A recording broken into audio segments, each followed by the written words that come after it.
এবার আকাশে বিপদ সংকেত, একসঙ্গে ৩ ঘূর্ণবর্ত, ১০ জেলায় টানা বৃষ্টির পূর্বাভাস। দেখুন বিস্তারিত আলিপুর আবহাওয়া দপ্তর কি জানিয়েছেন।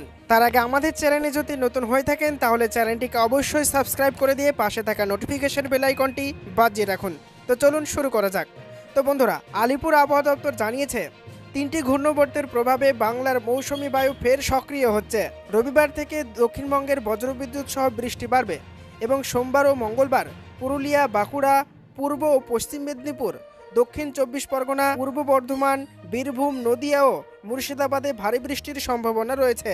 এছাড়া উপকূল ও পশ্চিমাঞ্চলের জেলাগুলিতে হলুদ সতর্কতা জারি করা হয়েছে। বৃষ্টির সঙ্গে ৩০ থেকে ৪০ কিলোমিটার ঘন্টা গতিতে ঝড়ো হাওয়া বইতে পারে। উত্তরবঙ্গে রবিবার থেকে বুধবার পর্যন্ত দার্জিলিং, কালিম্পং, জলপাইগুড়ি, কোচবিহার ও আলিপুরদুয়ারে ভারী বৃষ্টির পূর্বাভাস রয়েছে। অন্যান্য জেলার হালকা থেকে মাঝারি বৃষ্টি হতে পারে। কলকাতায় মেঘলা আকাশের সঙ্গে বিক্ষিপ্ত বৃষ্টির সম্ভাবনা রয়েছে। সোমবার বজ্রবিদ্যুৎ সহ কয়েক পশলা বৃষ্টি হতে পারে।